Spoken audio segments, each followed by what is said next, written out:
Los personajes de hoy, las ideas y los hechos se comparten en la entrevista. Pues este día estamos en el Palacio Municipal con la presidenta municipal de Puebla, Claudia Rivera Vivanco. La primera presidenta municipal de izquierda que gobierna esta ciudad, muy joven, mujer, pero mujer entregada, en serio, a sus actividades, a su vida. Y hoy exactamente se cumplen 2 años de haber llegado a esta posición con un amplio respaldo social. Claudia Rivera Vivanco, muchísimas gracias por darnos esta oportunidad de poder platicar contigo, de saber lo que se ha logrado y los retos que están por venir. Muchas gracias, Fer, bienvenido. Por supuesto, siempre es un gusto compartir con todo el auditorio, con la ciudadanía. Ha sido un reto muy importante. Me parece que todos los mexicanos y mexicanas que le apostamos a la transformación de nuestro país sabíamos que iba a ser un reto interesante, no una tarea de un solo día, y me siento muy contenta de poder decirle a la ciudadanía que hemos honrado ese compromiso que hicimos, que está y continúa el camino genuino de la transformación en los 3 ejes que la ciudadanía nos encomendó: la construcción de la paz, el combate frontal a la corrupción y las acciones de bienestar, de recomponer nuestro tejido social. Y en las 3 hemos dado pasos muy importantes, sentado los cimientos que permitan que esta transformación siga siendo una realidad. Desde Puebla, por supuesto, de lado y respaldando siempre al presidente de la República, que no ha soltado la lucha. Y justamente, como lo decías, hoy estamos en estos 2 años. Hace 2 años estábamos tomando protesta, haciendo el juramento de desempeñarnos leal y patrióticamente, y eso ha sido el gran honor que una persona puede recibir para servir a su ciudad. Y por supuesto la agenda de género, que es un tema, es una causa, es una convicción personal que tengo, y en el servicio público una responsabilidad que también hemos ido cumpliendo con pasos gigantes. Yo quiero subrayar el tema. Tú solamente has sido militante de Morena, no has estado en ningún partido político. Eso te marca como una gente que militó desde los primeros días que arrancó el partido y que has estado fiel y cerca de tu partido. De la serie de la transformación que están provocando, platícanos, porque a veces no se entiende y la gente quisiera solamente un administrador de la ciudad, pero ser presidente municipal es mucho más que administrar nada más la ciudad.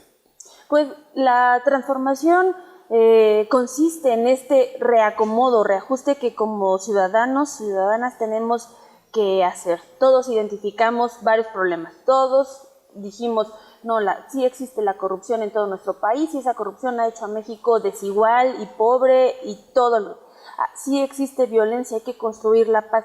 Cuando identificamos y reconocimos que ese problema estaba en nuestro país y que teníamos que involucrarnos como parte de esta gran familia que se llama México y que se llama Puebla, le apostamos a ese cambio.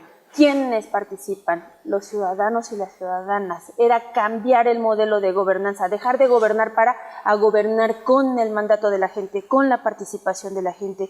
Eso era parte de la transformación. Cuando hablamos del cambio de régimen, era hacer también todo el marco normativo que nos permita ir hacia un modelo económico diferente, más equitativo, hacia una dinámica del ejercicio y reconocimiento de los derechos humanos sin distinción alguna. Me parece que todo eso era prioritario: el derecho fundamental al agua, el derecho a ser felices, el derecho a una vida libre de violencias contra las mujeres. Y esa agenda que desde el activismo, que como militante, que cuando te asumes como persona, que tú tienes que ser el protagonista o la protagonista de tu cambio, de tu transformación, también va cambiando la mentalidad. Y esa era parte de la estrategia. Pues obviamente toca remar y quitar muchas prácticas que en el pasado se acostumbraron, los espacios de privilegios de unos cuantos, quitar muchos de esos estilos donde los contratos cuantiosos se quedaban también en unas manos, o desaparecía de repente el dinero de las poblanas y de los poblanos y no sabíamos en qué, o solamente veíamos una gran obra y ahí se habían ido. Cambiar toda esa dinámica genera resistencias, pero ahí continuamos en esa lucha. Y el proyecto que representó o que representa esa movilización social de la transformación de México, me parece que es algo que inspira porque no es de una persona, sino somos todos y todas los que le apostamos al cambio por el bien de México. El presidente de la República, Andrés Manuel López Obrador, ha insistido mucho en la lucha contra la corrupción. Ese es un tema que está dentro de los ejes de tu agenda. Platícanos de cómo vencer esas resistencias, cómo cambiar y realmente transformar esto, porque no es fácil. No, no es fácil. Para que exista corrupción se requiere de dos, de alguien que pidió y de alguien que dio. Ahí se cierra el círculo y entonces se consuma, digamos, que el acto de corruptela. Para acabar con esa corrupción también se requiere de dos, de alguien que denuncie y de alguien que sancione, poner los frenos. Nos ha correspondido al interior de las administraciones hacer lo propio. El presidente decía que había que limpiar la corrupción como se van barriendo las escaleras, de arriba hacia abajo, es decir, si la cabeza no acepta esos moches que en el pasado va cerrando las puertas, hacia abajo tiene que ser lo mismo. A veces hay que poner mano dura y acciones ejemplares. Nos tocó tomar decisiones complicadas en la administración. Uno de ellos ha sido el cambio de fondo que tuvimos que hacer en la Secretaría de Desarrollo Urbano, no de uno, sino de varios funcionarios que estaban trabajando. La mayoría, me parece que el grueso venían de administraciones pasadas, por un voto de confianza que yo decidí otorgar, porque sí, creo en las personas, creo en la gente, y en el servicio público te debes a tu ciudad, a quien paga tu salario, entonces le apuestas a ese profesionalismo. Desafortunadamente algunos traicionan, se acostumbraron a las prácticas del pasado y no traicionan a la presidenta, traicionan a la gente que confía en que van a ser un buen servidor o servidora pública. Y me parece que esas acciones, que insisto, no han sido fáciles, pero han sido contundentes, de limpiar, de dictar que se haga una auditoría al interior de la dependencia, no solo revisando esta administración, sino administraciones pasadas, sirve de ejemplo para que otras áreas hagan lo propio, para que otros trabajadores se den cuenta que no estamos bromeando, que vamos en serio y con fuerza. Digamos que entonces no es solamente esta dependencia de desarrollo urbano, hay auditorías en otras oficinas, no es la misma reacción ni la misma acción pública, pero se cuida y se evita que haya actos de corrupción. Por supuesto, eso tenemos que estar haciendo. Esta administración municipal es la administración más observada de la historia, es la más auditada. Tenemos auditorías preventivas en curso, incluso de programas que todavía ni siquiera arrancan.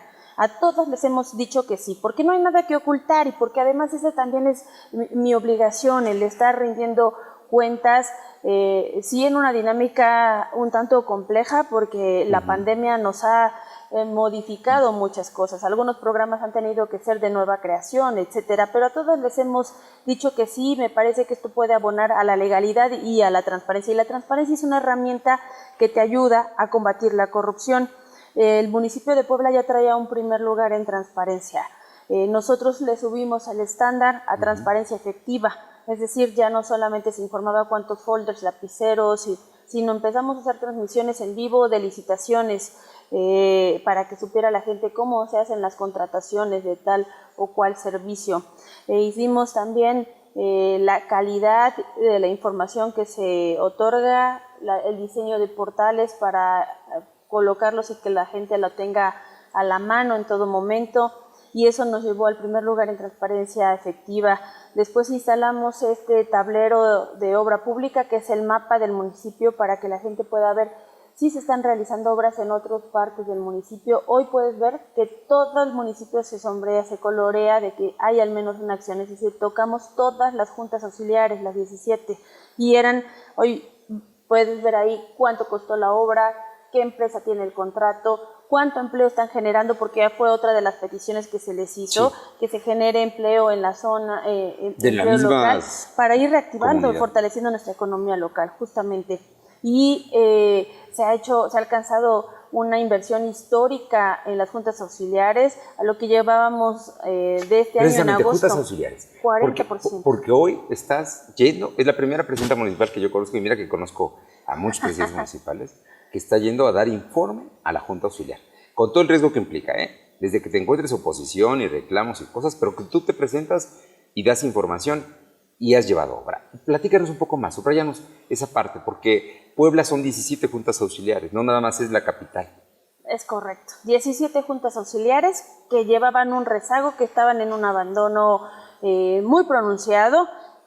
Como son las periferias, muchas de ellas se invisibilizaron por años, entonces creíamos que a lo mejor ni existían o no existía el problema. Cuando las visibilizas, pero además las haces participar, además escuchas el mandato y empiezas a llevar las acciones, va cambiando también la dinámica del día a día de las personas. Vamos haciendo acciones de justicia social.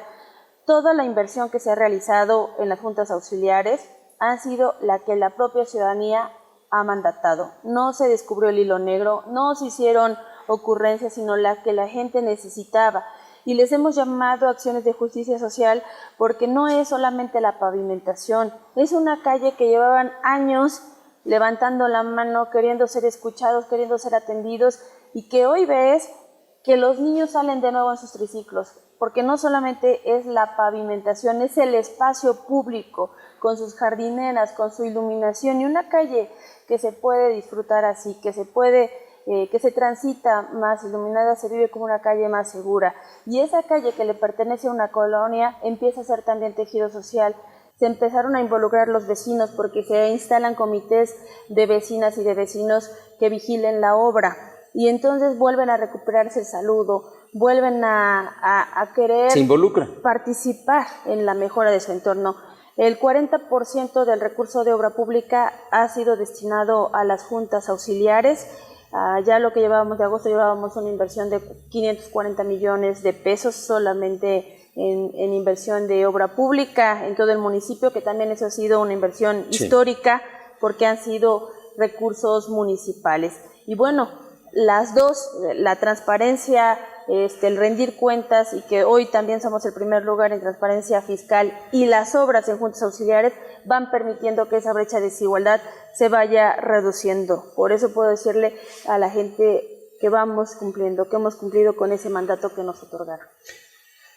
Retos, lo que viene. ¿Qué debemos esperar los poblanos de los siguientes meses de la gestión de Claudia Rivera? Pues mucho más trabajo, paulatino en la reactivación económica para no confiarnos. Tenemos una pandemia, desafortunadamente está cobrando vidas, sigue acrecentando en materia económica un rezago importante en todo el mundo, no solamente en nuestro país. Así es que hay que hacerlo con estrategia, con inteligencia, con prudencia, pero de manera sostenida. Nosotros hicimos un ejercicio de fortalecimiento de las finanzas municipales. Cuando combates la corrupción, te das cuenta que te alcanza a hacer más con menos. Y cuando aplicas una política de austeridad, saneas tus finanzas, tienes recursos suficientes para hacer frente. Nosotros lo hicimos pensando en todas las tareas que teníamos que desarrollar, de nuevos drenajes, nuevas pavimentaciones, nueva iluminación, recuperación de espacios públicos y de áreas educativas, etcétera. No nos imaginábamos la pandemia, pero gracias a ese fortalecimiento de las finanzas tuvimos cómo hacerle frente, con una estrategia de reacción y ahora una de reactivación. Y ahora este reacomodo del presupuesto, el Plan Puebla 500, también nos está permitiendo que no se detenga esta dinámica de inversión, sobre todo en infraestructura social, en todo el municipio. Cuando se le invierte en el sector de la construcción, no solamente contrata a la empresa, sino genera empleo, mano de obra, contrata proveedores, contrata a otros prestadoras y prestadores de servicios, es decir, hace que se empiece a reactivar la economía. Tú eres economista, sabes del tema. Y además te permite atender las prioridades de esas colonias, de esas unidades habitacionales, de esas juntas auxiliares. Así es que consideramos que es la mejor estrategia. Además, recibimos el acompañamiento técnico de la UNAM. Integramos a mesas de trabajo a los sectores empresariales, a organismos, para que todos tuviéramos claridad de hacia dónde íbamos a empujar y fueran tiros de precisión. Así es que vendrán muchas más obras de justicia social, de desarrollo y bienestar en nuestras juntas auxiliares, Este año ya con el presupuesto participativo también unidades habitacionales como la Margarita, San Ramón, Aguasanta, Villa Frontera, que también tiene una dinámica muy importante. Y también habrá obra, trabajo. También lo estaremos realizando. Yo no me quiero despedir, ya estamos a punto de terminar, pero Morena, la política para la presidenta municipal, que también esperemos, porque el próximo año es un año muy importante de consolidación y hay nuevos partidos políticos también. ¿Cómo lo ves? ¿Cómo lo ves tú? Porque tú has sido morenista siempre y vas a seguirlo siendo. Voy a seguir siendo, yo creo en este movimiento más... Morena es más un movimiento que un partido político y hay que verlo de esta manera. Va a continuar, me parece, yo observo, yo me doy cuenta y tengo elementos para decir que la gente tiene confianza. Por supuesto, también hay un enfado social, la propia pandemia ha generado diferentes sentimientos, emociones, pero tiene mucha confianza. Si no existiera esa confianza, como decía yo, la gente no presentaría sus denuncias, que son las que nos han acompañado para el combate a la corrupción. Si no existiera esa confianza de la gente, no solamente en Claudia como presidenta, sino en este proyecto de transformación, en este movimiento que no deja de ser también una dinámica política, la gente no se sumaría a la construcción de la paz y a formar comités de vecinas y de vecinos para construir la paz. Llevamos más de 2,000 en el municipio de Puebla y se siguen conformando más para implementar tecnología, para implementar. Entonces me parece que va avanzando, que la gente tiene una confianza. Por supuesto hay una desesperación porque siempre queremos cuando hay un cambio que sea muy rápido, pero creo que no se ha defraudado la confianza de la gente y sobre todo se le da la cara, se escucha y se atiende todo, el reconocimiento, el abrazo, la sonrisa y también cuando hay un enfado, cuando al final hay que ponernos de acuerdo porque esta es nuestra casa, hay una sola consigna y eso les he dicho a todos, incluso a los que son de oposición. La única consigna es sacar a Puebla y a México adelante y lo tenemos que lograr. Quien no lo ve así se quedó en el pasado. Hay que apostarle a recuperar esa hermandad que debemos de tener como mexicanas y mexicanos. Confirmo que hay Claudia Rivera para rato, como política y como buena presidenta municipal. Muchísimas gracias por estar. Muchas gracias, gracias. Muy buenos. Yes. Los personajes de hoy, las ideas y los hechos se comparten en la entrevista.